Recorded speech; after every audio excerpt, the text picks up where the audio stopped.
Every year, June is celebrated as Pride Month. What started as a movement to remember the activism, history, and resilience of the LGBTQ community has now unfortunately become just another opportunity for brands to profit from.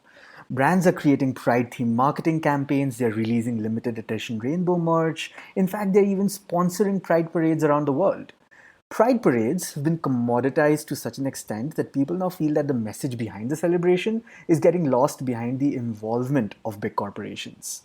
But before we talk about the commercialization of Pride for profit, let's find out how the march started in the first place and how did the march turn into an international celebration.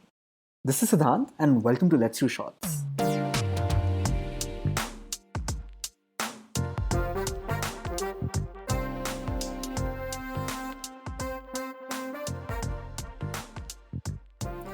Back in the 60s, being gay meant being harassed, being discriminated, being attacked, and in many cases being imprisoned as well. In cities like New York, gay bars were safe places for people with diverse sexual orientations and gender identities. These were the only places where queer people could hang out while being themselves and feel safe.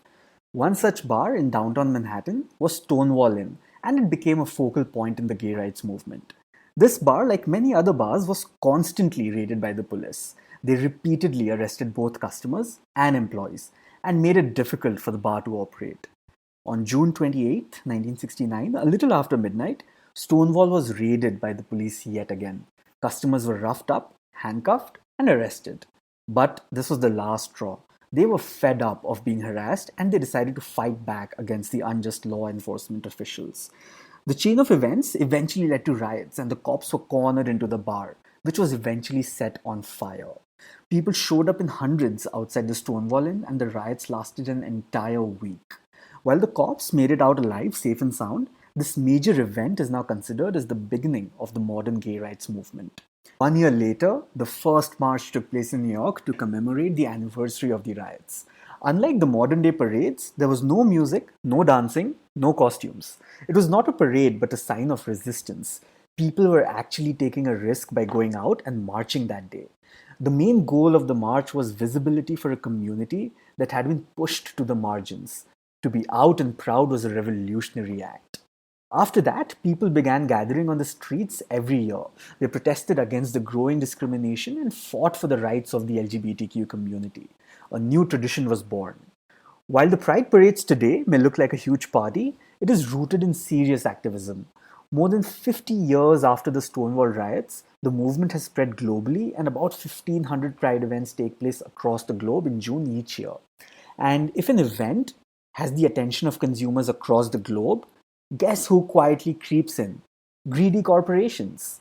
Brands have been pouring in millions of dollars into Pride related initiatives each year to position themselves as allies to the community and win over the LGBTQ consumers. This money is used to manage the entire event, like permit costs, contractors, entertainers, staff, the list is endless. There's intense competition among companies to sponsor these parades, given the visibility it brings them. Companies like Apple, Facebook, Uber, Airbnb, and countless others have all sponsored Pride marches in the past. While widespread awareness and funding is great, Pride Month is unfortunately becoming increasingly commercialized, and the participation of these companies seem less about inclusivity and more about a marketing opportunity. You will see blatant in your face sponsored banners in Pride marches. You will see rainbow colored brand logos on social media. You will see Pride themed brand merchandise. It has become a heavily branded affair where pride and profits are now mixed. It has just become normal for brands to profit off a community that has since long endured discrimination and harassment. Here's where the problem lies. Many companies that sponsor Pride or have Pride campaigns have discrimination issues against the LGBTQ community in their own offices. In many cases, they even have a history of an anti LGBT stance. For instance, Wells Fargo, which recently sponsored a Pride parade, has an unfortunate history of investing in private prisons that incarcerate people from the community at disproportionate rates. Remember Trump? Of course you do. How can anyone forget him? He sold Pride merch as well. T-shirts and hats with his Make America Great Again slogan slapped onto the front in a rainbow font. And all of this was after his administration banned trans people from serving in the military. In 2019, Marks and Spencer launched an LGBT sandwich, a lettuce, guacamole, bacon, and tomato LGBT sandwich packaged in a rainbow box for Pride Month. Even though the sandwich raised money for LGBT charities, it was criticized for being exploitative. The same happened with Listerine's rainbow hued mouthwash, which left a bad taste in people's mouth. Not literally, of course, but because it looked like tokenism to most consumers, even though the brand did donate funds to the cause. I know what you're thinking. If the proceeds are being donated to the cause, isn't that a good thing? Yes, it is. But the amount of money that is eventually donated is nothing compared to the giant corpus of wealth that these multi corporations have. For many corporations, it is just about a marketing opportunity. In fact, they often spend more on marketing these products than they donate. More importantly, these gimmicks downplay the importance the rainbow flag can hold for some people, which is why it's important for brands to understand the importance of pride and its significance today before they launch that campaign earmarked for June in their calendars. And don't get me wrong, there are brands who have genuinely showed up as allies. When Australia didn't legalize same sex marriage, ice cream brand Ben and Jerry's took a stand by refusing to sell double scoop ice creams with the same two flavors. If two people of the same gender can't marry each other, nope, you can't have two scoops of the same flavor either. And the stance was appreciated by many.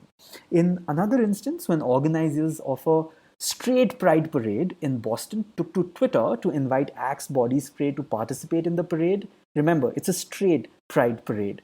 The brand replied saying, "We'll be at the parade that matters, and this one is not it." This was another example of how brands can show that they truly care about the community by standing up for them on social media. Brands need to earn the opportunity that Pride gives them by proving that they stand for the community in real ways.